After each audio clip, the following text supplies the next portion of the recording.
ก็หลายคำถามแต่ละคนที่ถามมาคือว่าใดเกี่ยวกับพิธีต่างๆพิธีหยังสูตรถอดเกี่ยวกับหยังที่เป็นพิธีกรรมนะมีความสำคัญมีความจำเป็นมีความจริงบ่ฟังดีๆความจริงกับความเชื่อบ่คือกันเด้อความจริงกับความเชื่อบ่ได้คือกันเฮาบ่เกี่ยวต้องไปหาสูตรถอดอิหยังก็ได้แต่ว่า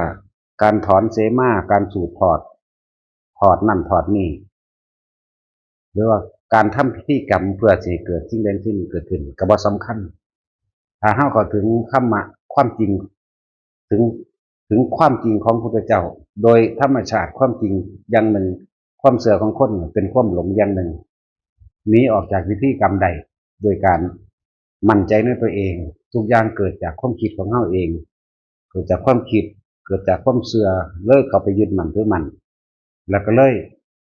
สุดท้ายเราเกิดจากความกลัว คนเฮามันย้าน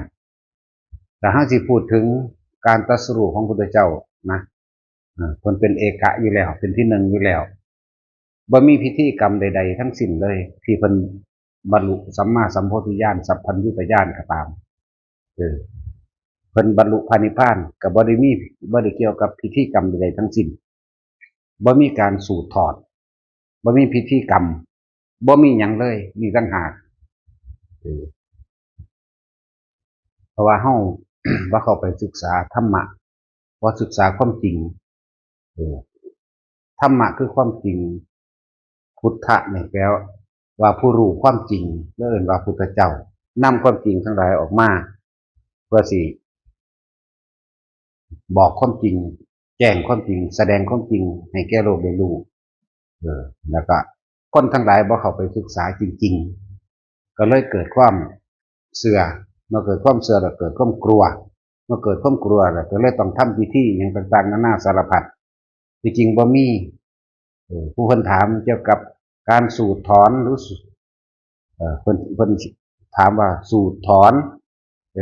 บ่มีผลใดๆทั้งสิ้นเลิกงามยามดีบ่มีในธรรมะเลิกงามยามดีบ่มีตามความจริงบ่ได้เป็นไปตามเลิกงามยามดีเด้อเฮาบ่ต้องไปสนใจพิธีใดๆทั้งสิ้นการบรรลุธรรมบรรลุโดยใจของเจ้าของเองการรู้แจ้งซึ่งความเป็นจริงอันเกิดจากการพิสูจน์โดยตัวเฮาเองส่วนมากเข้านั่นน่ะบ่มั่นใจในตัวเองนะที่เป็นหยังจังบ่มั่นใจในตัวเองเพราะว่าทุกคนเกิดมาถูกซึมซาบโดยสิ่งแวดล้อมคือผู้เฒ่าผู้แก่พ่อแม่พาเฮ็ดมาเพิ่นก็บ่รู้คือกันเพิ่นบ่แม่นโลกวิทูเพิ่นก็บ่แม่นเอ่อพระอรหันต์บ่แม่นพระพุทธเจ้าเออก็จังว่าก็เลยมีความย้านมีความหวาดกลัวต่างๆนานาสารพัดเฮ็ดอีหยังก็เลยย้านเจ็บย้านป่วยย้านปวดย้านพัดภาคย้านตายย้านพิษต่างๆนานาสารพัดนั่นแหละจึงบอกว่าในพุทธศาสนานี่บ่มีพิธีกรรมใดๆเฮ็ดให้ผู้ใดตกนรกหรือเฮ็ดให้ผู้ใดขึ้นสวรรค์หรือบรรลุนิพพานบ่เกี่ยวกับพิธีฉะนั้นให้ถอนความเห็นออกมาได้เลยนะเฮาบ่เชื่อเลิกงามยามดีบ่เชื่อเลยคนเกิดเลิกดีเป็นโจรก็บ่อึดแต่ว่านั่นคำว่าเลิกดีหรือเลิกบ่ดีนั่นมันเป็นความเชื่อที่หมู่คนทั้งหลายแต่งตั้งขึ้นมาเพื่อจะให้หาเห็นผลประโยชน์มันเป็นความเชื่อเรื่องย่านบ่ร่ำบ่รวยย่านบ่รวยย่านเจ็บย่านปวดย่านป่วยย่านตายก็เลยต้องเชื่อพิธีกรรมแล้วก็เฮ็ดไปตามพิธีกรรมนะอะไรจังว่าสูตรถอดสำคัญคือบ่สำคัญเลยบ่มีเออสำหรับคนที่ต้องการนิพพานเลิกกระทำพิธีใดๆทั้งสิ้นผมบ่ได้เกี่ยวกับพิธีเด้พระพุทธเจ้าเฮาบ่มีพิธีเด้เพิ่นก็เข้าสู่อานาปานสติแหน่มันมีพิธีอยู่บ่ได้มีเด้ทำจิตหนึ่งเพ่งอยู่กับลมหายใจตัวเองเพื่อจะสังเกตความคิดความคิดไปพุ่นอ๋อนี่กูรู้มึงแล้วนี่ ผู้สร้างบ้านสร้างเรือนคือความคิดนั่นแหละบ่แม่นหยังเลยเมื่อเพิ่นก็เห็นถึงรู้ซึ่งถึงความจริงไปแล้วเพิ่นจะนำความจริงตัวนี้ออกมาแสดงพวกเฮาธรรมะเนี่ยคือความจริงของสรรพสิ่งทั้งหลายทั้งปวงเกิดเท่าไหร่ตายเท่านั้นและความจริงของสัตว์ทั้งหลายอาศัยตัณหาคือความอยากของตนเองอาศัยอุปาทานคืออารมณ์ความรู้สึกของตัวเองมาเกิดเองบ่มีบุคคลผู้ใดบึงเหตุให้เฮาเกิดโตเฮาเองเกิดมาเองด้วยความอยากและความยึดอารมณ์แห่งความรู้สึกของเจ้าของเองตัวนี้ต่างหากที่ตัวเฮามาเกิดเองพ่อแม่บ่ได้เฮ็ดให้เฮาเกิดใจว่าล่ะนั่นเป็นเรื่องของวัตถุธาตุต่างหากที่เกิดมาเป็นรูปร่างเนื้อหนังมังสาตัณหาของเฮาต่างหากตัวเฮาเองต่างหากมาเกิดเองเป็นยังจังมาเกิดเป็นพ่อแม่ลูกผัวเมียลุงป้าอาเอาเพราะมีการสมรู้ร่วมคิดซึ่งกันและกันสมรู้ร่วมคิดในการกระทำเพิ่นจึงเอาทุกอย่างเกิดจากใจใจเป็นใหญ่ใจเป็นประธานจิตเจตนาทั้งหลายในการกระทำรวมกันนี่ที่บอกว่าเรามีกรรมเป็นเผ่าพันธุ์เรามีกรรมเป็นทายาทการทำอันใดเนี่ยต้องได้รับกรรมอันนั้นสืบไปนั่นแหละจึงบอกว่าพิธีกรรมใดๆทั้งสิ้นบ่ได้มีในพุทธศาสนานี่บ่มีในความจริงคือธรรมะธรรมะนี่บ่เป็นของศาสนาใดแต่ว่าเป็นความจริงของโลกของจักรวาลความจริงของอนันตจักรวาลความจริงของภพมหันตภพเป็นความจริงที่มันเป็นของมันอยู่จังสันของมันอยู่แล้วแต่ว่าเฮาเข้าไปใส่เครื่องปรุงเครื่องแต่งซื่อและวันเดือนปีเกิดบ่ได้สำคัญชื่อไม่ได้สำคัญบ่ได้เกี่ยวกันกับสิร่ำสิรวยสิป่วยสิตาย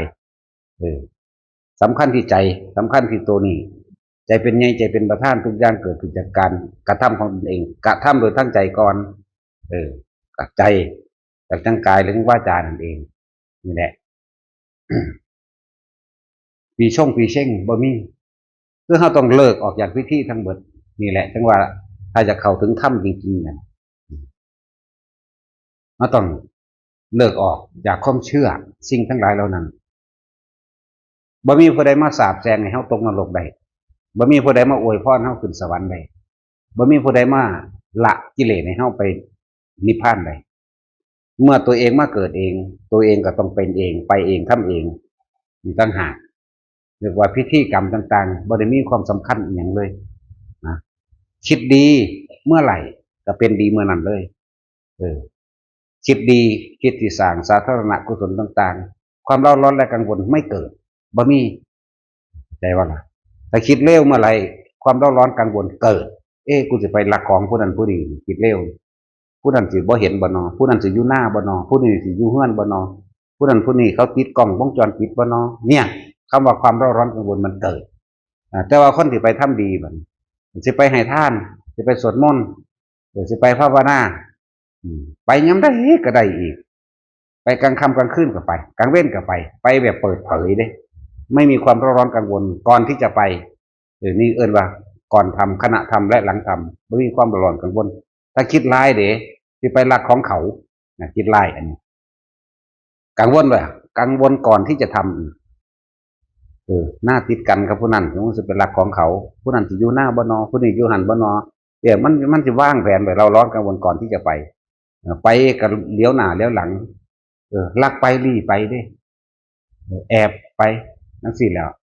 แม่นรักมาได้แล้ววันนี้ย่านเขาเห็นย่านเจ้าของเขารู้ย่านเจ้าของเสียเงินติดคุกมันย่านเขาเมาขึ้นมันแม้ขนาดว่าพี่น้องของเจ้าของที่ไปลักมานะมันก็กังวลเลยว่าธรรมดาเด้นั่นแหละจึงบอกว่ามันบ่ได้เกี่ยวกันได้กับเลิกงามยามดีบ่ได้เกี่ยวกันกับพิธีกรรมใดๆทั้งสิ้นสิสวดถอนนั่นถอนนี่บ่มีเลยผู้ใดยังมีความงมง่ายตัวนี้อยู่อย่าคิดว่าจะเข้าถึงธรรมอย่าคิดว่าสิเข้าถึงความจริงเขาบ่ถึงยังไปเกรงใจพิธีอยู่ยังไปเกรงใจต้องผีเทวดาอินพรหมหนักขุดคนท่านกลุ่มพันทั้งหลายยังไปเกรงใจสิ่งเหล่านั้นเลยพิธีนั่นมันต้องเกี่ยวกันกับสิ่งเหล่านี้จากบ่ล่ะการที่ทำพิธีบวงสรวงนั่นบวงสรวงนี่ต้องยังไปฆ่ายังเข้าใจว่าได้เห็นบ่เข้าใจว่าพระอินทร์พระพรหมพญานาคพญาครุฑหนักคนท่านกลุ่มพันทั้งหลายให้มารับรู้ให้มารับทราบให้มาซอยเบิ่งดูนั่นให้มาซอยตัวเองให้มาช่วยตัวเองให้ได้สมมุ่งมา่ปรารถนา แหละแต่จังหวะหลายๆคนมันความกลัวนะพอบอกเขาไปศึกษาธรรมะพุทธเจ้าต่างหากความกลัวคนเฮาย่านเด้จังเหตุพิธีต่างๆนานาสารพัดย่านหยังย่านสารพัดย่านเจ็บไข้ได้ป่วยย่านบ่รวยย่านบ่ดีเข้าใจบ่ล่ะย่านเป็นนั่นเป็นนี่เป็นผีเป็นบ้าเนี่ยเพราะว่าเฮาบ่เข้าไปศึกษาความเป็นจริงที่พุทธเจ้าเพิ่นสอนบ่มีได้ให้ทำพิธีหยังนั่นแม่นบ่ล่ะก่อนจะทำสมาธิพวกเธอทั้งหลายจงทำพิธีนั่นนี่บ่มีเด้มีแต่ว่าพวกเธอทั้งหลายไปอยู่เรือนว่างใต้ร่มไม้ภูเขาถ้ำเงื่อมผานั่นคู่ขาเข้ามา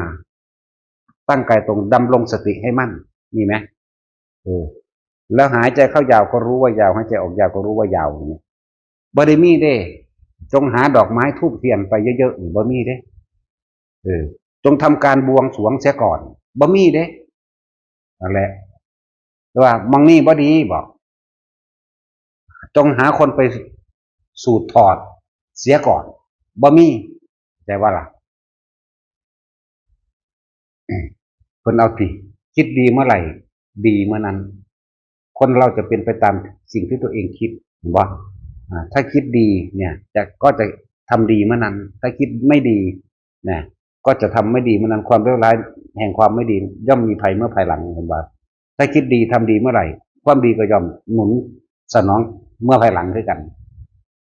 จังบอกว่าเขาถามจริงไหมการสูดถอดหรือพิธีต่างๆตัดลูกนิมิตหรือว่าการฝังเสาแล้วมีเงินโย่นลงไปในใต้หลุมมั่งการเขียนอักขระภาษาต่างๆใส่ตามเสามั่งผูกหู้ผูกกีผูกไส้เอาใบไม้ใบคูนใบย่อเป็นจริงไหมไม่จริงนั่นเป็นความเชื่อคนเราเชื่อเพราะความโลภเห็นบ่แต่เหตุแบบนี้จังสิรวยทำเพราะความโลภอีกทำเพราะความเชื่อเพราะว่าอย่างอยากรวยนั่นเองนั่นแหละบ่มีบ่เกี่ยวคนเฮาสิสร้างบ้านถ้าไม่พร้อมของพร้อมคนพร้อมเข็ดเลยยกตี3ก็ได้สิเป็นหยังว่าถ้าคนมาพร้อมกันตี4ก็ได้เที่ยงก็ได้บ่เกี่ยวกันบ่เกี่ยวกับวันจันทร์อังคารพุธพฤหัสศุกร์เสาร์อาทิตย์บ่เกี่ยวกับวันบ่เกี่ยวกับเดือนบ่เกี่ยวกับปีอีกเฮ็ดได้เลยขอให้มีของพร้อมเถอะออกรถก็เหมือนกันเงินพร้อมออกเลยนะจะไปค้าขายทำมาหากินเมืองใดของพร้อมคนพร้อมน้ำมันรถพร้อมไปเลยสติดีไปมันไปทั้งเมาจากว่าล่ะมันบ่ได้เกี่ยวกับเลิกงามยามดีเด้บ่มีบ่เกี่ยวกับราศีบ่มีแหละใครอยากถึงพระนิพพานนั่นน่ะเลิกถิ่มแนวนี้นี่ก็มันบ่ยากจักเม็ดเดอันสัมภโสดาบันถึงแล้วซึ่งพระรัตนตรัยพระพุทธเจ้าสอนนั่นใดเฮ็ดตามแนวนั้นแหละพระธรรมคือความจริงพระอริยสงสาวกผู้บุคคลพวกควรเข้าไปศึกษาไปนั่งใกล้ไปอยู่ตามและถือเอาไปจังสั่นเลิกละพิธีเลิกละการเสือทั้งหลายเล่านั้น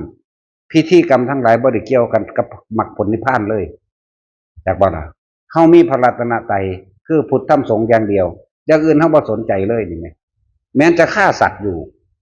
แม้นบางครั้งจะลักทรัพย์อยู่ก็ช่างบุคคลผู้นี้ยังขาดออกจากอบายได้สิบอกให้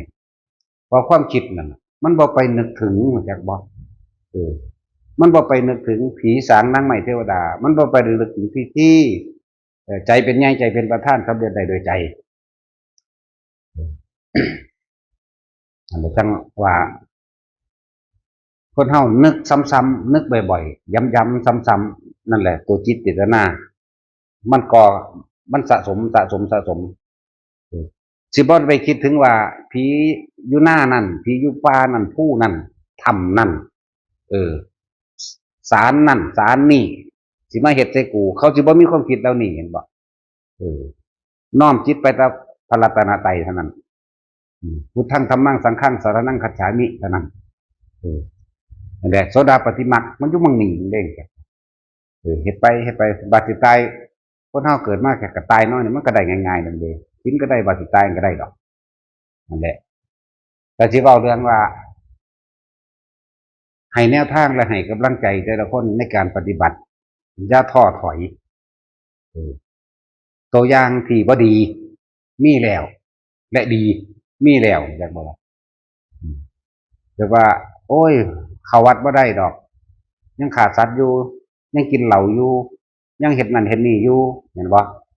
เออตัวอย่างที่บ่ดีแล้วคือกลายเป็นคนดีได้องคุลิมานฆ่าคนมาตลอดเห็นบ่ล่ะเป็นจังซั่นเพิ่นก็คือบรรลุนิพพานได้เห็นบ่ล่ะจังซั่นสันตติอมาตย์ฆ่าหลายกว่าองคุลิมานอีกจากประวัติสัมภพูดแล้วเนาะนี่แหละเพราะความเขาว่าเขาไปศึกษาจะไปเสือศึกษาเอาในพระไตรปิฎกมันครบสูตรหมดแล้วในพระไตรปิฎกนี่ครบหมดแล้วศึกษาเอาโลดบ่มีดอกอันที่เพิ่นเว้าแนวอันให้ไปฆ่าคนบ่มีดอกมีแต่แนวอภัยให้คนเท่านั้นในพระไตรปิฎกนี่ครบสูตรหมดแล้วแม้นสิเป็นฉบับใดก็ตามศึกษาไปเถอะอ่านไปเถอะไปศึกษาเอาเองโลดพิจารณาวิเคราะห์เจ้าของเอาเองโลดนะองคุลิมานนี่ฝ่ายสิเว้าเรื่องฝ่ายผู้ชายก่อนที่เว้าโหดๆนี่องคุลิมานเพราะว่าเพิ่นดังกว่าหมู่อยู่แล้วสันตติอมาตย์ฆ่าหลายกว่านั้นอีกแต่ว่าบ่ดังส่ำองคุลิมานจักบ่ล่ะสันตติอมาตย์บรรลุอรหันต์เลยตายพร้อมฆ่าคนเป็นแสนได้แล้วน่ะจังซั่นแหละนายโจรคาตก็ยังฆ่ากว่าองคุลิมานอีกนายโจรคาตในบันทึกเขียนไว้ว่าได้อนาคามีบัดถึงใจอีกอานาปานสติเป็นวัน35,000เด้ในตำราบันทึกไว้แต่ว่านายโจรคาตนี่เฮาสิเว้าพวกกันเร็วๆก่อนแล้วครับเป็นดีจากบัดนี้ให้กำลังใจแต่ละคนนะโจรขาวแดงแต่ขนาดฟังถ้ำยังไปปนฟังเลยคุณจักบ่ล่ะปนฟังขโมยถ้ำขโมยฟังลักฟังแอบฟังทำเด้โจรขาวแดงน่ะจักบ่ล่ะแน่ขนาดนั้นเด้บันทึกตำราว่าเพิ่นได้โสดาบันนะเนี่ยบอกผู้บ่ดีก่อนเด้อจังซั่นนี่ให้กำลังใจเฮาแค่หาอยู่หากินเด้อนี่แหละที่บอกว่าอย่าไปกังวลหลายแต่พระเจ้าอยากตัดจิตเจตนาออกทางกายก็หากินไปทางใจก็อยู่บริกรรมไปที่ส่วนอิติปิโสไปใส่เบ็ดก็ได้ตึกแหก็ได้ลงกลางม่องกลางดางก็ได้เข้าใจบ่ล่ะนี่เป็นตัวอย่างเป็นต้นจากบ่ล่ะยังไม่เป็นปลายเป็นต้นบัดนี้เว้าเรื่องผู้หญิงผู้หญิงห่างคนไปมักโจรพอดีโจรกับสันดานโจรมันเคยปล้นขี้ขาไปมัดได้เขามาเป็นเมียแล้วคือสันดานมันติดปล้นอยากว่าให้เมียแต่งตัวบักดีบักงามแบบใส่ต่างหูต่างๆเป็นเพชรเป็นพลอยไปแบบไปหอดกลางข้างแบบปล้นเมียก็ยังว่าของทุกอย่างเป็นของเจ้าแล้วแต่ว่าสันดานอยากว่า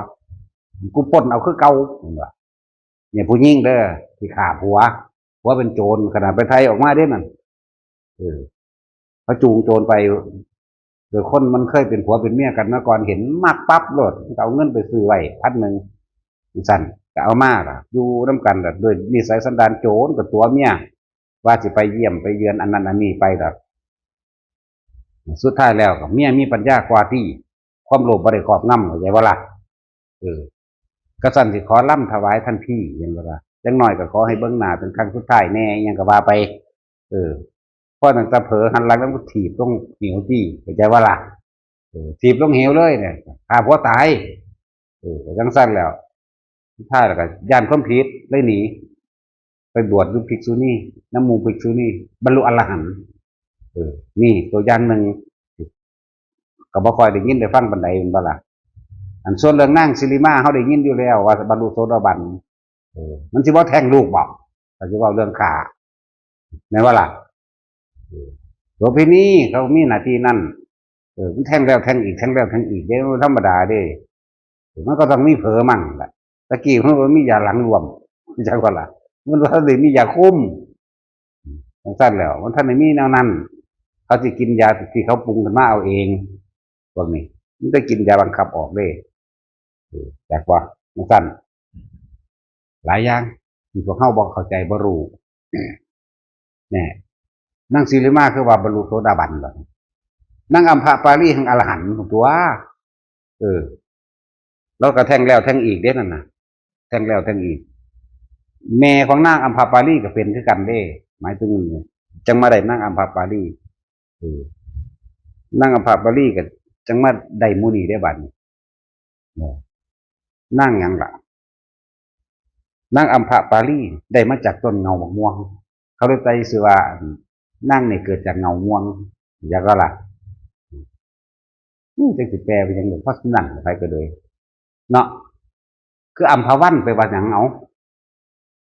สวนบักม่วงอัมพปาลีนี่นะนางฟ้านี่เกิดจากต้นม่วงเลยเอิ้นว่าอัมพปาลีจักว่าล่ะนี่ก็มาจากอันหยังแหละสตรีนั่นแหละนารีน่ะนะ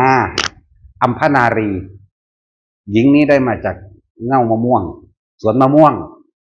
อัมพนารีมันเปลี่ยนมาเป็นอัมพปาลีกับปลาน้ำเขาโลด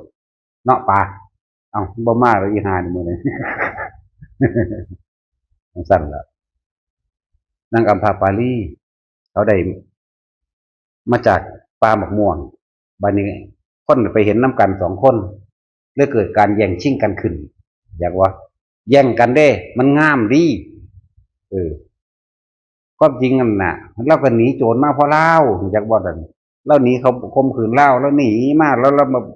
หนีหลอดมาได้แล้วเลยมาสลบอยู่ใต้เงาม่วงใต้เงาม่วงคน2 คนหนึ่งเลยมาเห็นแล้วเลยแย่งกันกูเห็นก่อนมึงก็เห็นน้ำกันพร้อมกันนั่นแหละ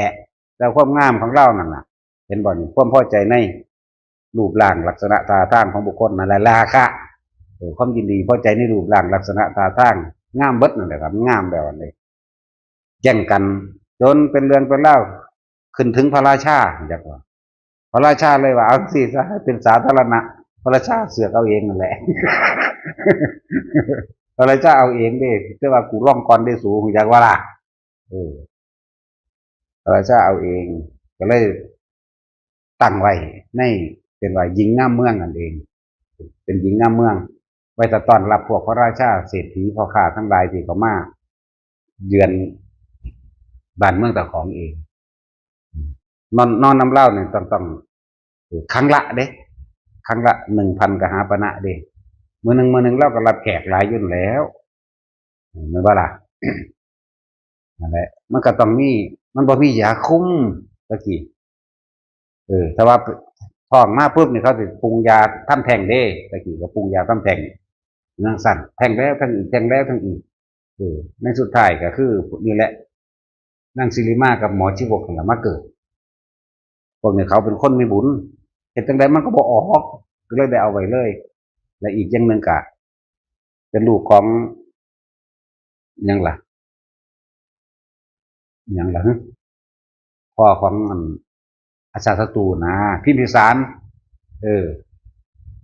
พระราชานี่ก็ติดใจแล้วก็เอาไปไว้ดูประมูนะเรามีเงินเนาะก็เลยมีทองมีหยังไปก็เลยนั้นแหละก็เลยได้2 คนนี่แหละความจริงมันมาแบบนี้แต่ว่าบันทึกตำราจังสิบันทึกวังใดมันมาแบบนี้นางอัมพปาลีบัดสุดท้ายเราตายนี่เราได้อนาคามีเด้ในตำราว่าเด้บ่แม่นดอกอรหันต์เลยจักบ่ล่ะนางอัมพปาลีเป็นกุลสตรีที่มีน้ำใจเด้ซอยเหลือเมืองนั้นเมืองนี้เด้เป็นเวลาพวกทหารลบแพ้มาแล้วเล่าเข้าไปให้กำลังใจจักบ่กับลูกน้องบริวารเล่าล่ะไปปลอบประโลมไปเลี้ยงไปนำอาหารดีๆก็เอาอันความงามของเราเองกับบริวารไปเฮ็ดให้ทหารเกิดกำลังใจฮึกเหิมขึ้นมาและเราก็มีความดีทั้งนี้อยู่เห็นบ่ล่ะท่านแล้วก็ฟังธรรมพุทธเจ้าแล้วก็เข้าสู่อนาคามีบรรลุวางสั่นนี่คือเว้าเรื่องที่มันบ่สำหรับคนที่ว่า มีความกังวลร้อนว่าทำแท่งอย่างนั้นอย่างนี้มันก็ซ้ำขาสัตว์ธรรมดานี่แหละอย่าไปคิดยากหลายนะพวกขาหมูขาหมาบ่ซ้ำขาคนดอกเนาะขาควายมันนั่น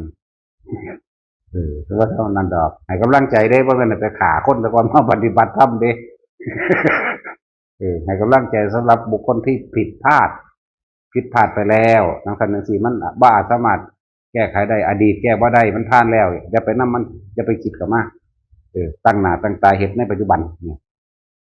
นั่งซิริมาก็คือกันนี่บ่นั่งซิริมาก็ว่าได้โสดาบันแม่นบ่ล่ะแล้วก็ทั่งว่านี่หมอชีวกเขาก็ว่าได้โสดาบันบ่แม่นแล้วเราบ่ได้อยู่เด้จังซั่นนี่คือพูดถึงตัวอย่างให้กำลังใจแต่ละคนเด้ออย่าไปกังวลอย่าไปถอนท้อใจทุกสิ่งทุกอย่างเกิดขึ้นจากใจของเราเองนั่นแหละจังว่าใจเป็นใหญ่ใจเป็นประธานอิหยังก็สร้างความคิดใจของเฮานี่แหละนำหน้าถ้าคิดดียามใดก็เฮ็ดดีโลดคิดบ่ดีแล้วก็เว้าบ่ดีเฮ็ดบ่ดีนั่นแหละบ่ได้เกี่ยวกับเลิกงามยามดีตอบให้เราเด้อผู้ว่าเกี่ยวกันไหมสูตรถอนพัดสีมาอย่างงั้นบ่เกี่ยวกันเลยผู้ใดยังเข้าใจว่าเกี่ยวนั่นน่ะบางคนมันเหาะเข้ามาแยกเข้ามาเรื่องพิธีเป็นเรื่องของพุทธศาสนาจังซี่มันบ่ได้รู้จักหยังเด้นั่นน่ะ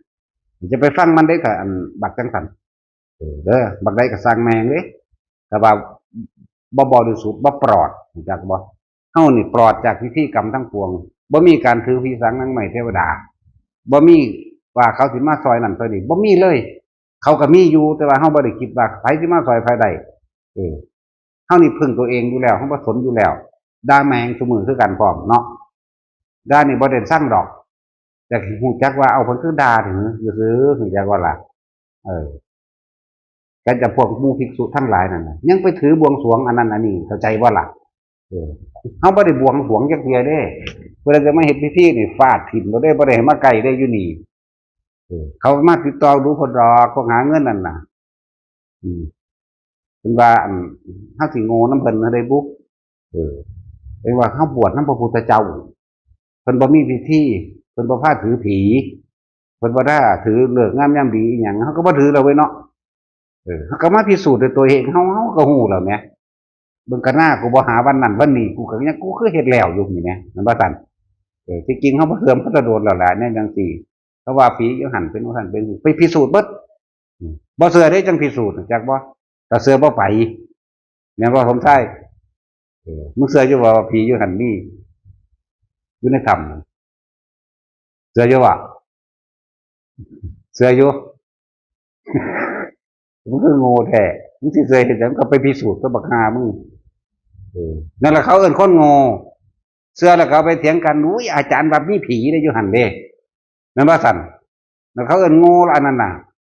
กูบ่ได้เชื่อหยังง่ายๆเด้อขนาดพุทธเจ้ากูยังบ่ได้เชื่อเด้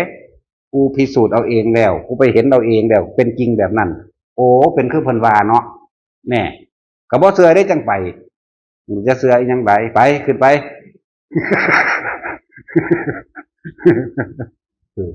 ไปขึ้นไปใส่แม่บักห่านี่จังซั่นตัวมันแปลว่ามันเชื่อเหรอมันก็เลยบ่ไปพวกเชื่อนั่นบ่พิสูจน์เข้าใจบ่ล่ะ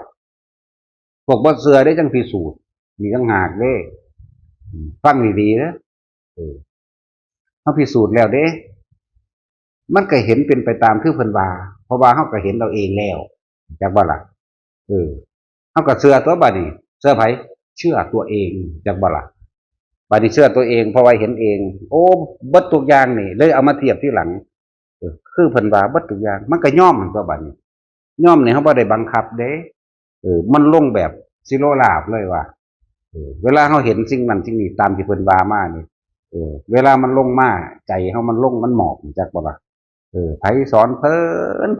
มันอัศจรรย์นึงบ่ล่ะเฮานั่นบ่เชื่อก็จริงแต่ว่าก็ได้แนวทางว่าจุดประกายจากพระพุทธเจ้านั่นเองเข้าใจว่าล่ะได้จุดประกายจากเพิ่นเป็นผู้จุดประกายให้แต่ว่าบ่แม่นเชื่อเลยเข้าใจว่าเบิ่งกูไปพิสูจน์เบิ่งมันแม่นบ่มันเป็นแบบนี้บ่เพิ่นว่าอานาปานสติเบิ่งกูบ่เชื่อกูสิพิสูจน์เบิ่งแม่นบ่ล่ะเฮาก็พิสูจน์ในอาม่าไปสิโอ้มันมีปิติแบบนี้คณิกาปิติแบบนี้ ขุทกายปีติขนลุกวูบว่าแบบนี้เนาะมันแม่นคือเพิ่นว่านี่ก็เฮาพิสูจน์เอาเองเนาะคณิกาปีตินี่โอ้ยอิ่มปลื้มน้ำตาไหลเป็นแบบนี้เนาะนี่เห็นบ่ล่ะภารณาปีติมีกายโยกสั่นดุจดังคลื่นทะเลเหมือนกับนั่งอยู่ในอ่างน้ำแน่โอ้มันแม่นจังซี่ตัวเดี๋ยวเฮาพิสูจน์เอาเองเด้เฮาจังว่าโอกันติกาปีติมีแสงสว่างเกิดขึ้นปุ๊บบับนี่ก็ว่าไปอุพงคาปิติทำให้กายลอยขึ้นหรือมีตัวใหญ่ขึ้นทะลุขึ้นก็ว่าไปเฮาพิสูจน์เด้เฮาจังเว้าได้นี่ใจบ่ล่ะบ่ได้เว้าเพราะว่าความเชื่อเด้เออเป็นไปตามความจริงเด้รู้จักบ่นี่เว้าความจริงเด้บ่แม่นเว้าตามความเชื่อรู้จักบ่นั่นแหละ บ่มีพิธีสูตรถอดบ่มีเด้อสำหรับพุทธศาสนาบ่มีผู้ใดอยากมีก็มีไปเด้อย่ามาขวางเด้ขวางก็ขวางมึงเองเด้ขวางก็ขวางทางพระนิพพานสูเองเด้อสิบอกให้บ่มีตัดลูกนิมิตหรือหยังก็แล้วแต่มันเป็นพิธีอันนั้นสำหรับเฮาบ่มีเด้อต้องสร้างพิธีหยังสิไปนิพพานเดี๋ยวนี้เนาะเฮาเว้านี่เฮาหมายเอานิพพานอย่างเดียวเด้เฮาบ่ได้สนใจว่าจะไปเป็นหยังเด้หมายเอาตัวเดียวนี่แหละหมายเอาบ่กลับมาเกิดอีกอย่างเดียวเลยบ่ได้สนใจแต่ผีสางนางใหม่มันเขียบก็มาฆ่าเฮาซั่นตัวเนาะฆ่าก็ฆ่าตัวกูก็จะตายคือกันนั่นแหละกูสิการกินข้าวกูสิโดนหลายถ้ากูเฮ็ดเอาเองก็บ่แห้งดอกแหมเนาะยายนวลเฮ็ดเอาเองก็บ่แห้งแล้วเด้มันยังบ่ตายอยู่จังซั่นแล้วนั่นเลยเฮ็ดทดสอบทดลองเบิดเอาเองเด้เบิ่งขนาดข่าวชาญเป็นจังไดส่งชาญเป็นจังไดรักษาบัดความเจ็บปวดความป่วยเป็นจังไดเฮ็ดเอาเองเบิดนั่นแหละท่านจึงว่าเฮาบ่เชื่อไผดอกเฮาเชื่อเจ้าของนี่แหละแล้วในความเชื่อเจ้าของเฮาก็บ่เอาความเชื่อเจ้าของไปบังคับให้เชื่อดอกขนาดว่ามึงจะเชื่อแม่งเป็นพิสูจน์ตะกอนผู้บักหามึงยังว่าอยู่เนาะเขามาเชื่อเฮายังด่าเขาเฉยเนาะมึงคือโง่แท้มึงหาเชื่อคนเฮ็ดหยังไปพิสูจน์เอาเนาะไปกับตัดสินกันได้ จะผูกขากันไปเด้จังบ่แล่นปะกันผู้นั้นเด้สิกว่าอีกสิเกียมแล้วมีแบบอุ้ยผีเบาบักดังเลยว่าธรรมดาบ่จังซั่นล่ะแหละบ่มีเด้อตะกี้สมัยพุทธกาลเฮาวันจันทร์อังคารพุธพฤหัสศุกร์เสาร์ก็บ่มีเดือนมกราคมกุมภาพันธ์มีนาเมษาก็บ่มีเด้อโง่หงโง่เห่งสิมีว่าทางใดเข้าใจบ่ล่ะมีจังซั่นมันบ่มีดอกแนวจังซั่นน่ะเอามาตั้งโดยสมมุติเทียบใช่ไหมเพราะให้เข้าใจสมมุติซื่อให้มันเป็นลักษณะบอกกันซื่อดอกว่ามื้อนั้นมื้อนี้เด้อ15ค่ำเดือน6มันเขาเจ้ามาตั้งขึ้นมาใหม่แล้วเขาเจ้าถอยใส่ให้มันเข้ากันซื่อดอกเฮาก็เลยมีอันนี้มาเป็นสัญลักษณ์บอกว่าเป็นวันนั้นวันนี้ซื่อดอกจริงๆมันบ่มีเด้อ ปีช่องปีเช่งยังสิไปมีมาทางใดเนาะรายๆจะบอกสมใจมึงพวกจวดจะดูคันเถาะมาลงมาเสียงมาเมียมันเมียรากาจอคุณรายๆจะบอกมึงไรมันไปใส่อ่ะ เป็นทางเรื่องมันบ่ได้มีดอกอันนี้เป็นทางคนเขาเห็นมาเป็นพิธีคนเขาเห็นมาตกปีนั่นปีมาลัยปีมากัดปีข้อขาดจังสินะบ่มีนะสั้นแต่ว่าเราต้องเลิกออกซะจากสิ่งทั้งหลายเราหนึ่งใจเป็นไงใจเป็นประธานทุกสิ่งทุกอย่างเกิดขึ้นจากใจเบิดคนเฮาเวียนว่ายใจเกิดเพราะว่ามันบ่ถึงใจมันบ่ทันได้สามารถเข้าถึงใจกลางของใจได้จากว่าจิตดีก็ไปเกิดกับดีจิตชั่วก็ไปเกิดกับชั่วนั่นแหละยึดความผิดก็ไปเกิดกับผิดยึดความถูกก็ไปเกิดกับถูกจากบ่ล่ะนี่แหละมันบ่มีผิดมันบ่มีถูกเลยคนเขาถึงดอกเข้าใจบ่ล่ะมีแต่ว่าสิ่งนั้นควรสิ่งนั้นจะจึงควรเด้อันนี้ควรเฮ็ดอันนี้บ่ควรเฮ็ดเป็นประโยชน์มากเป็นประโยชน์น้อยต่างหากนี่ต่างหากเด้อบ่ได้เกี่ยวกันเลยพวกเจ้ายังไปติดอีหยังนั่นน่ะติดลูกก็ไปเกิดตามลูกนั่นแหละนั่นแหละจังว่าเพิ่นเอามาตั้งรัดเอาทุกอย่างเกิดเนื่องจากรูปราคะความยินดีพอใจในรูปลักษณะท่าทางก็มักคนก็มักรูปลักษณะท่าทางบุคคลสัตว์สิ่งของทรงผมก็มักลักษณะดังก็มักปากก็มักดากมันก็มักขามันก็มักไปเบิด ว่ารูปร่างลักษณะท่าทางผู้หญิงก็มักผู้ชายแบบนั้นผู้ชายก็มักผู้หญิงแบบนี้มักหมาแบบนั้นหมามีหลายชนิดก็ยังมักคนละแบบกันเนาะนั่นแหละมันยังสันราคะนั่นนี่กามราคะคักๆล่ะนี่จักบ่กามนี่มันแปลว่าความยินดีพอใจเด้อันเอาอารมณ์ตัวเองเป็นใหญ่เป็นที่ตั้งในรูปในรสในกลิ่นในเสียงในสัมผัสอารมณ์ความรู้สึกเนี่ยและเนื่องจากรูปบ่ล่ะจังซั่นแหละอรูปเป็นอรูปราคะบ่แม่นอรูปแบบชาติเด้อรูปราคะรสชาติจักบ่รสชาติมันที่มันว่าบิวอยู่ในใจของเจ้าของเองหรือว่าที่มันเสียดแทงรสชาติให้ความเกลียดมีว่าเอานอนนึกเนี่ยเวลามันสร้างกันกับบักนั่นแหละเนาะอุ้ยอยากถีบอยู่ผู้เดียวเด้ศูนย์อยู่ผู้เดียวกัดแก็บกัดข้างเหลือนั่นแหละอรูปราคะบันนั่นแหละพวกนั้นจักบ่ล่ะทุกอย่างมันต้องคู่กันแปรมันต้องแปรสองทางสองหน้าเด้โลกมันเป็นธรรมคู่เป็นของคู่กันกับสัตว์เกิดคู่จักว่าบ่ทันเพิ่นเอิ้นว่าสัตว์ก็เวียนไปเวียนไปมาเพราะว่าเกิดอยู่ในคู่นั่นแหละเข้าใจว่าล่ะรูปราคะแต่ยึดติดในรูปมันก็ต้องอรูปราคะความยินดีพอใจในรูปนั่นเห็นบ่ล่ะรูปร่างลักษณะท่าทางถ้าเป็นนั่นรถเด๋รถยี่ห้อเดียวกันกูก็ยังมักสีเขียวสีเหลืองสีแหล่สีสิวแต่ว่าล่ะมักไปจังสั่นนะยี่ห้อเดียวกันอันแบบเดียวกันก็ยังมักคนละสีเนาะท่องก็มักคนละลายอีกก็ท่องคือกันเนาะมันสั่นตัวนกก็นกคือกันก็ยังมักคนละนกสิไปว่าหยังกับนกหลายๆชนิดเนาะมันเป็นไรหมาจังซี่หมาพันธุ์เดียวกันก็ยังมักคนละสีจะไปว่าหยังกับหมาหลายชนิดลักษณะรูปราคะน้อมเข้าสู่รูปราคะมันสิตึงตาตึงใจสีงามมันสั่นมันสีเดียวกันเป็นหมาก็ดีมันสั่นทุกอย่างเกิดจากใจของเฮาเองความคิดของเฮาเองจิตของเฮาเองเด้อจิตมโนวิญญาณกันเดียวกันออกจากความรู้สึกอันเดียวกันคือเฮาเวลาเฮาเห็นคนปุ๊บถูกชะตามักปั๊บโหลดเนาะมักปั๊บโหลดเด้ว่าแต่ผู้สาวเนี่ยกูยังมัก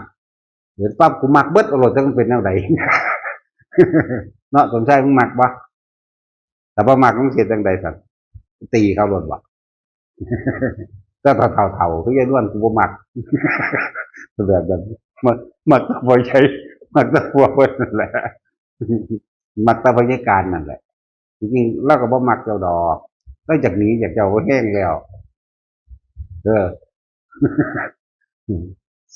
นั่นสั่นนั่นแหละบาลูปราคะมันเนื่องจากรูปทุกอย่างมันเนื่องจากรูปมันติดตาไว้มันบ่มันก็ลดกลิ่นเสียง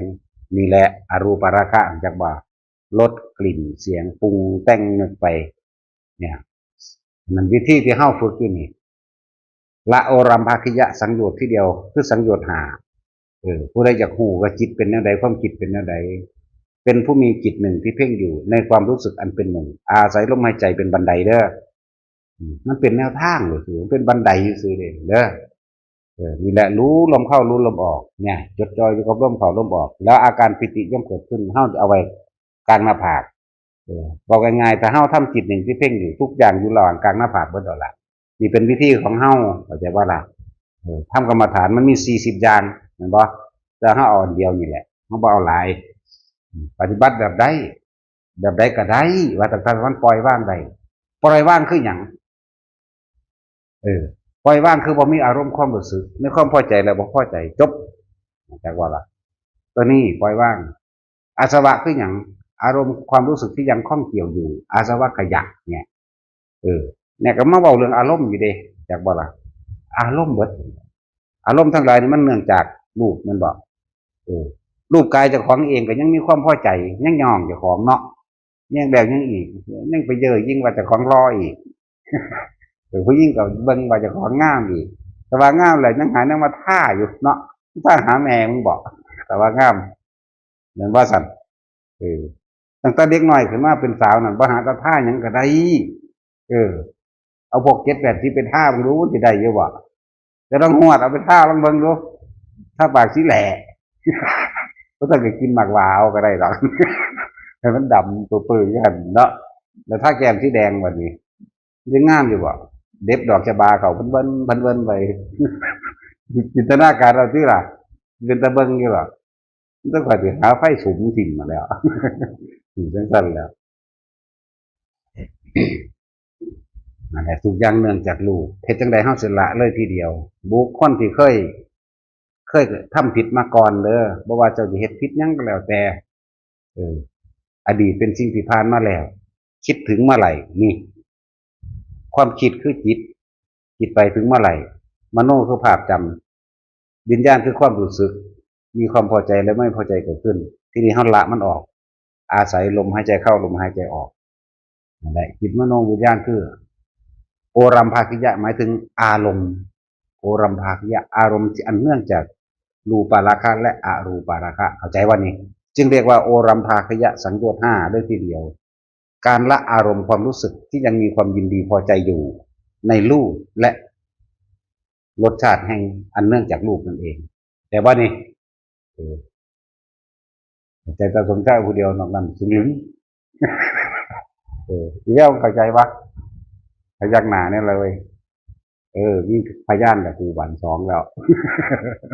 มีผู้เข้าใจยุ่ซ้ำนั่นแหละรู้ยั่วล้มเข่าล้มออกความคิดอย่างอื่นบ่เกิดเลื่อนไปเป็นผู้มีจิตหนึ่งที่เพ่งอยู่เพ่งยุ่ใส่ความรู้สึกเอาไว้กลางหน้าผากมีว่าสติสัมปชัญญะสมาธิเคลื่อนไหวมีความสำคัญและมีคุณค่ามากสมาธิเคลื่อนไหวคือกายแม้จะทำงานอยู่แต่ว่าหลักมันไม่นิ่งกายไม่นิ่งสิล้างถ้วยล้างจานอยู่สิหดต้นไม้รดน้ำต้นไม้อยู่สิย่างไปฝุ่นยายปีอยู่แต่ว่าใจมันนิ่งจักว่าเป็นเลื่อนว่าเป็นผู้มีจิตหนึ่งเพ่งอยู่ในความรู้สึกอันเป็นหนึ่งอยู่นี่เอาไว้กลางหน้าผากเอาความรู้สึกไว้นี่เอาตัวนี้เป็นเครื่องจับดักอย่างดักความคิดเวลามันไปหาผู้นั้นไปก็ไปอดีตว่านั่นแหละไปในความทรงจำอยู่ของเองเราตามสัญญาที่ของเคยมีสัญญากับอารมณ์มันเกิดไปน้ำกันมันนี่ไปแล้วเนาะดึงปั๊บกลับมาล่มใหม่แต่แค่ว่าล่ะมันก็ขึ้นมาปั๊บเนี่ยก็ปล่อยมันไปนี่เราบอกว่าทุกคนมันขาดการต้นนั่นซื้อดอก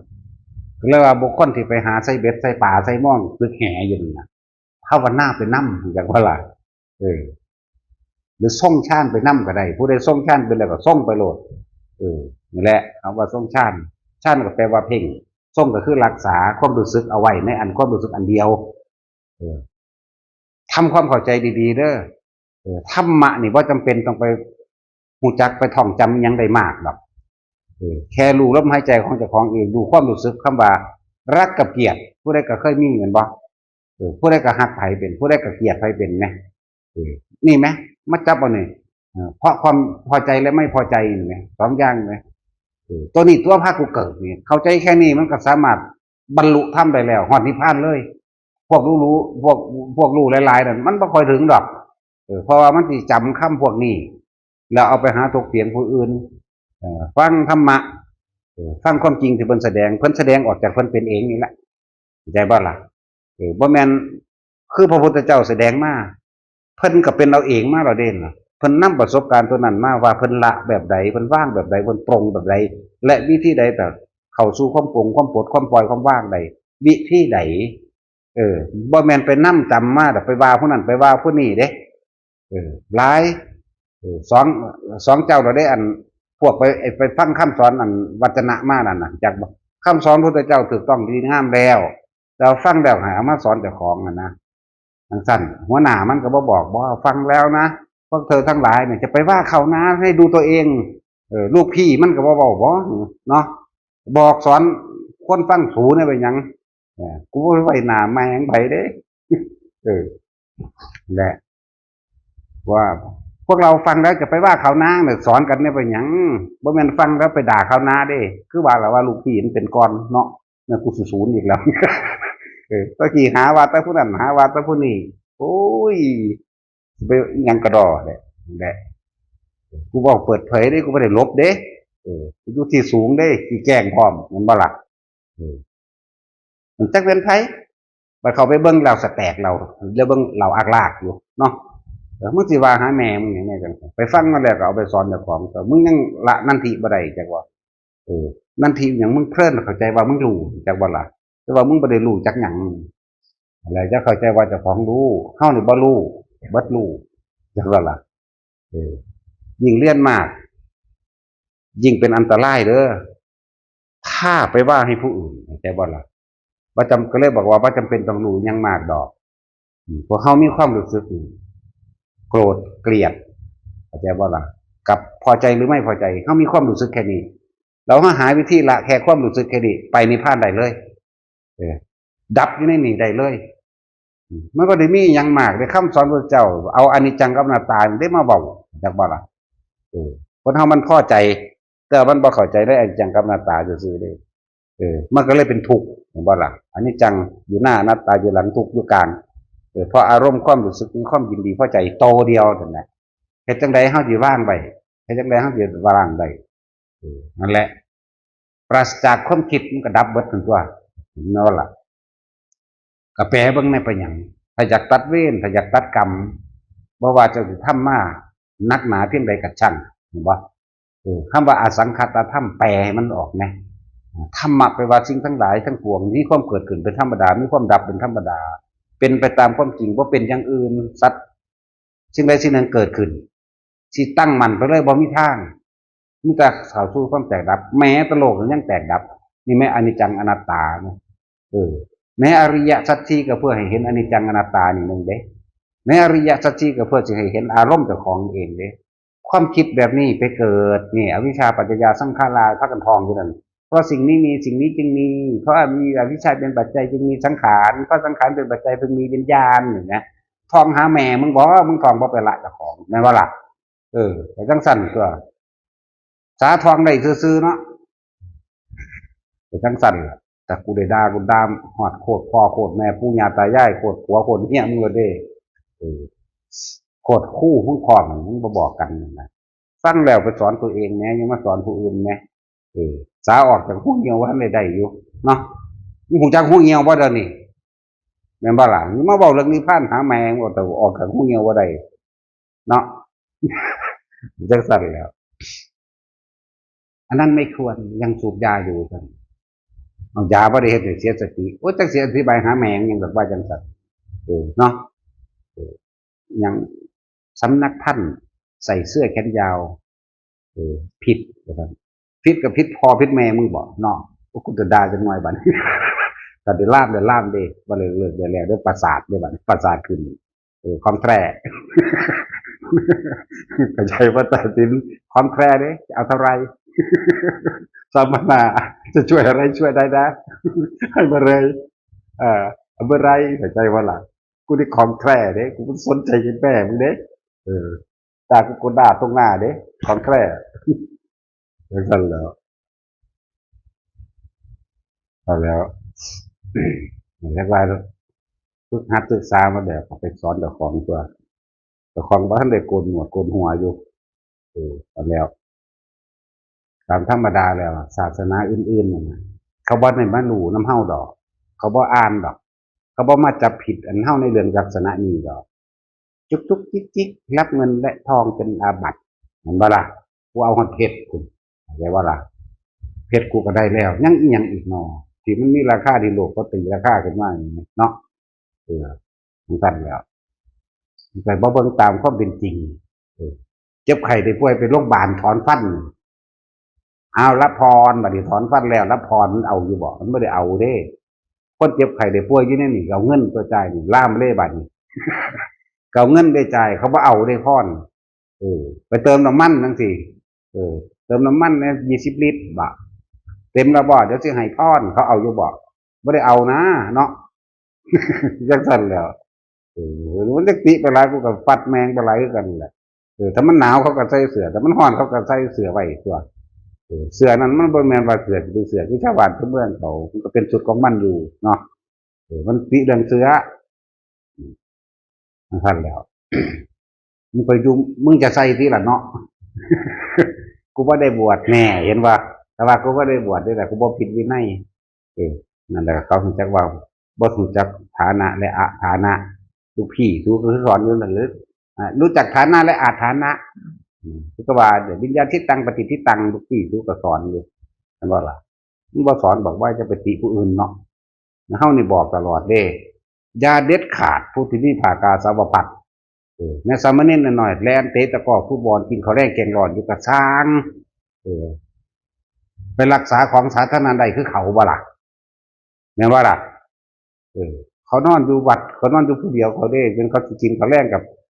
บาปพิษบาปมันก็เป็นของเขามึงบ่ได้เป็นเจ้าของบาปเจ้าของบุญแล้วมึงก็เป็นเจ้าของศาสนาเด้เรียกว่าล่ะนั่นแหละเขาจึงบอก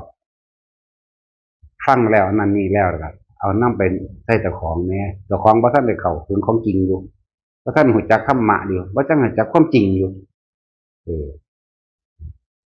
แต่เฮาสิเว้าแล้วมันบ่มีเด้พระพุทธเจ้าจักบ่ล่ะบ่มีเด้พระธรรมบ่มีเด้พระสงฆ์จักบ่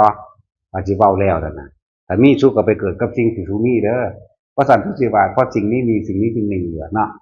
เพราะว่าเราไม่มีเข้าใจว่าล่ะแล้วก็จะเข้าใจว่าเข้าใจแล้วเพราะว่าสิ่งเหล่านั้นมันบ่มีมันบ่มีรูปร่างลักษณะตัวตนเลยพูดถึงพระนิพพานแล้วเปรียบดูดังอากาศคว้าเอาอากาศมาได้อย่างไรเลยเนาะรู้สึกเอาแบบไหนกูสอนได้เบิดแล้วแน่แต่สู้สิเห็นได้บ่นั่นแหละเว้าให้มันไปเว้าอีกคือแบบว่า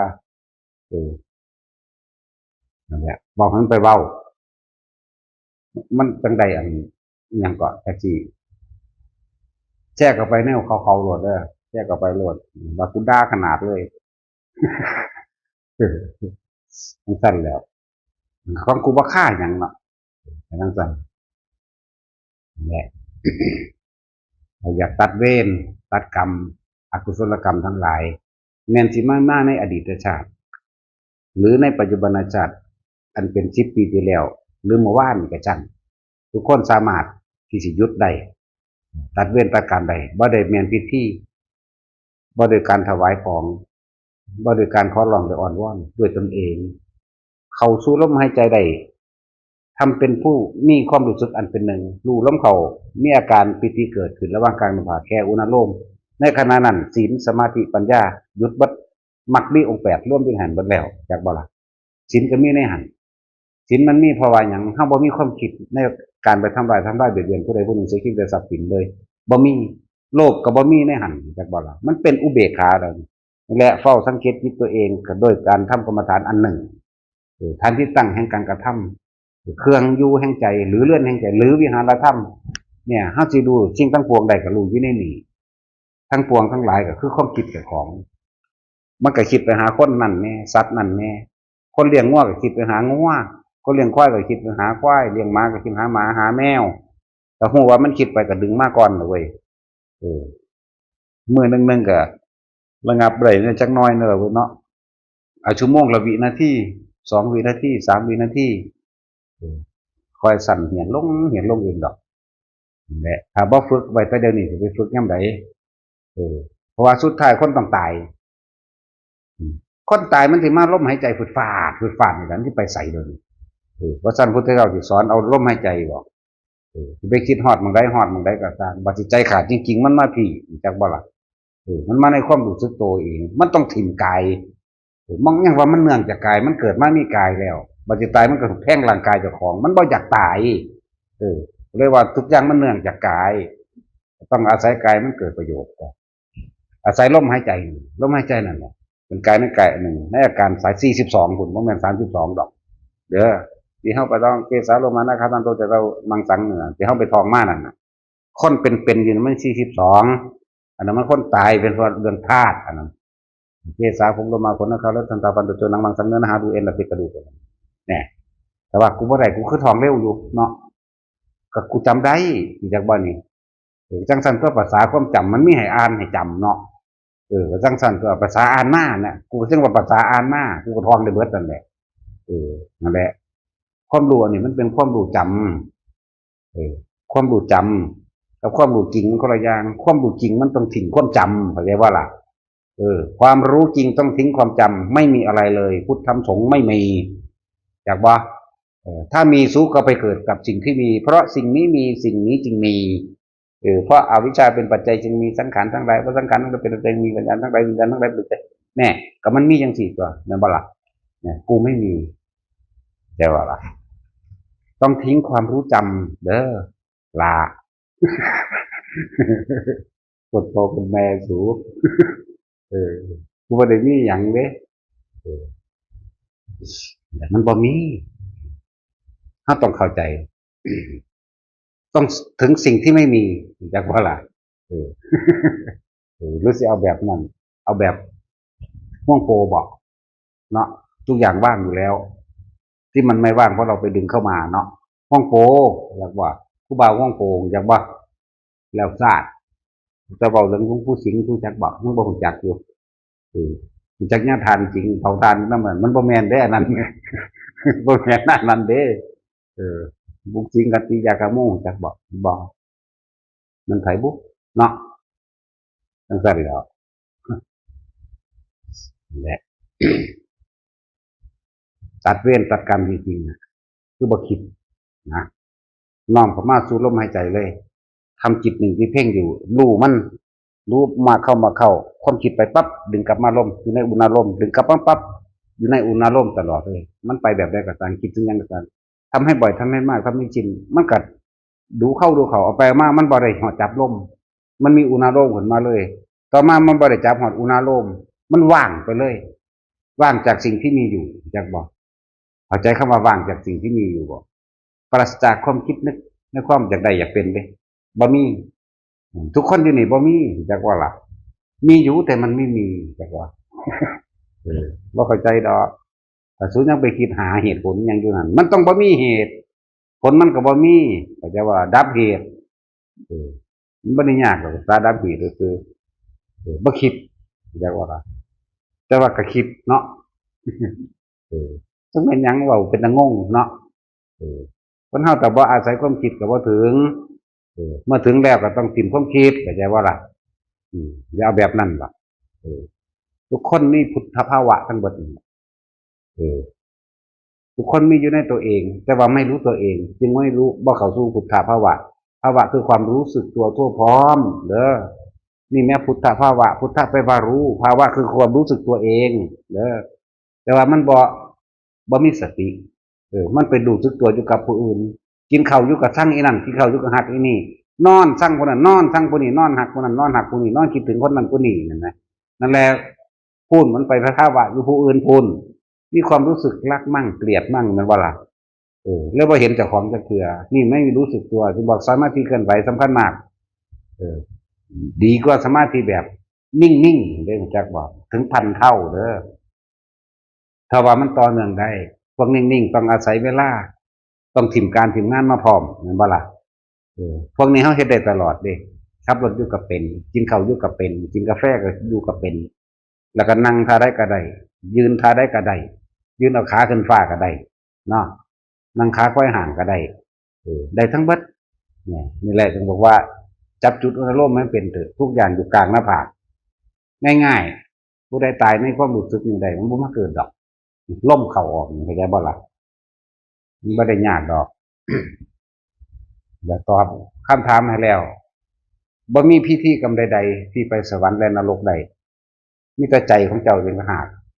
ในความคิดเขาไปยึดไปติดเองการสูดถอดยังต่างๆก็ตามบ่มีในพิธีของพระพุทธศาสนาบ่มีนั่นเป็นเรื่องของคนนั่นเป็นเรื่องของความเชื่อแต่ความจริงไม่มีอะไรทำอะไรได้นอกจากใจตัวเองดึงเข้ามามันจึงมีอะไรเข้าใจว่าล่ะบัดนี้ที่เอาแบบมัน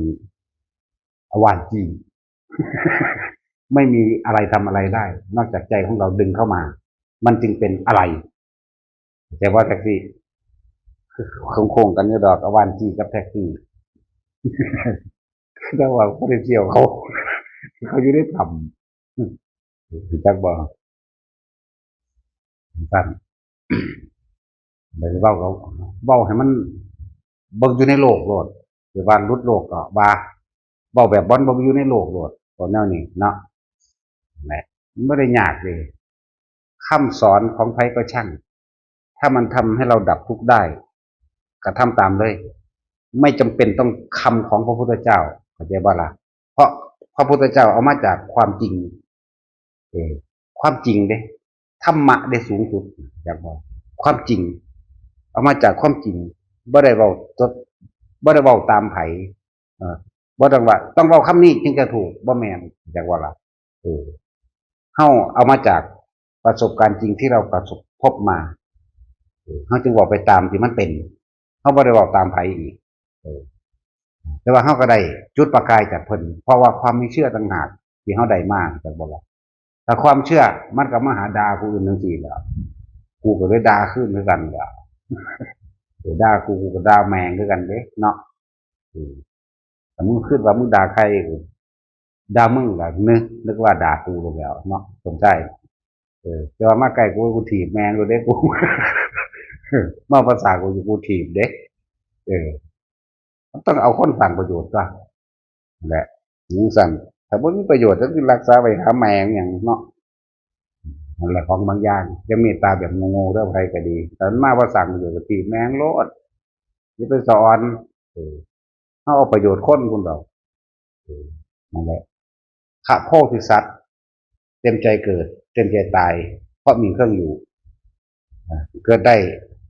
ตามจิตเจตนาตัวเองที่จะเกิดอย่างว่าเมื่อครั้งที่เราเสวยชาติเป็นโพธิสัตว์เราเริ่มอยู่ในอาณาปานสตินี้เป็นส่วนมากกรรมทั้งหลายย่อมให้ผลอะไรต่อเราไม่ได้เข้าใจว่าล่ะนั่นแหละเพิ่นจึงเต็มใจเกิดเต็มใจตายเพิ่นบ่ได้เห็นว่ามันถูกดอกแต่เพิ่นเต็มใจจากว่าล่ะแบบมันก็ละเพิ่นให้หันแหละกรรมใดๆจะไม่ให้ผลแก่เราแม้ขณะที่อยู่ในอาณาปานสตินี่แหละกูก็เว้าได้กูเว้าดอกภาษานั่นน่ะกูเว้าภาษากูภาษาเข้าใจง่ายๆเนาะแล้วเขาฟังกันดูอยู่ดอกนั่นเดี๋ยวเขาไปจะอ่านว่าต้องอย่างนี้เท่านั้นอย่างอื่นไม่จริงเนาะเขาบอกรู้เออกูบอกแมงแล้วผมมีอย่างใดในโลกเลยเนาะเริ่มสั้นแล้วถ้าสิ่งใดมีก็ไปเกิดในสิ่งที่มีเจ้ายึดคำเบาพุทธวจนะเจ้าก็ไปเกิดกับคำเบานั่นเขาไม่ได้ยึดได้จะบอกให้พาทะลุออกมาแล้วบ่มีความเขาไปยึดเอาเด้ซื่อๆอยู่เพราะว่าเห็นละเห็นในสิ่งที่ไม่มีที่เรียกว่าล่ะถ้าสูยังมีอยู่สูก็ไปเกิดกับสิ่งที่ว่าสูมีที่เรียกว่าล่ะนี้สูนี่เดี๋ยวก็ออกคำลงตาได้จักหน่อยนี่สูนี่ถึงสั่งแล้วเนาะพิธีกรรมต่างๆบ่เกี่ยวกันเลยพิธีกรรมต่างๆบ่เห็นผู้ใดรวยบ่เห็นผู้ใดถูกความพิธีกรรมต่างๆบ่เห็นให้ผู้ใดไปสวรรค์ตกนรกหรือนิพพานได้นะทุกสิ่งทุกอย่างเกิดจากจิตทั้งหมดเลยเจ้าเที่ยวกันไว้แต่เกิดเพราะว่าเจ้าคิดถ้าเจ้าเลิกคิดได้เจ้าก็บ่เกิดเท่านั้นแหละอสังขตธรรมนี่ภาษาบาลีบ่คิดนึกปรุงแต่งใดๆทั้งสิ้นจบละนี่คือแค่นี้กรรมใดๆก็สร้างมามันเฮ็ดบ่ได้ดอกที่มันเฮ็ดได้เพราะว่าเจ้าไปคิดนำทางมันเข้ามาเองจะไปต่อทอลำเลียงมันมาเองจะไปทอดสะพานให้มันมาเองทุกข์และทุกข์น่ะนะแม่นว่าล่ะถ้าไม่คิดไม่นึกสุขทุกข์ก็เกิดขึ้นไม่ได้แค่นั้นนึงได้ล่ะนั่นแหละเย็นหยุดได้มือหนึ่งแค่1 นาทีมั่งครึ่งนาทีมั่งเฮ็ดเอาตัวเนาะมันก็คอยสะสมไปเรื่อยๆว่าง่ายที่สุดแล้วและก็รัดสั้นที่สุดแล้วคือการทำสมาธิเกินไว้แบบทรงชาตินี่เองนะความมีสติระลึกถึงตัวเองนะสตินี่สติกับสัพพัญญะสติคือลมสัพพัญญะคือรู้สึกตัวเฮ็ดแค่นี้ก็ต้องไปรู้ยังมากไปนิพพานได้ทั้งนั้นเข้าถึงนิพพานทั้งนั้นเด้อบ่ต้องไปเว้าตามไผดอกเฮ็ดเอาตามเจ้าของเลยเจ้าของต้องรู้เจ้าของเด้บ่มันไปรู้ผู้อื่นหูทิพย์ตาทิพย์จะไปสนใจนะของหลอกลวงผู้เพิ่นว่าเห็นนั่นเห็นนี่เพิ่นก็ตายเบิดแล้วล่ะเนาะผู้เพิ่นว่าเพิ่นเก่งเหาะเดินอากาศมันก็สร้างเฮาบ่เก่งหรอกเฮาก็ฮู้อยู่ในนี่ง่ายๆแค่นั้นอะไรจังว่าจะไปหลงไหลในนั่นในนี่ในรูปนั่นรูปนี่เออแต่บุคคลผู้เข้าถึงความจริงอันสูงสุดคือไม่มีสิ่งใดเลยแม้พระพุทธเจ้าจะเสด็จมาอย่าทำความเคารพเอาไว้บาดนี้เนาะว่ามันดังอยากว่าล่ะ ถ้ายังมีความผู้รู้ไม่เคารพผู้เคารพไม่รู้แกว่าล่ะสมาทานบัด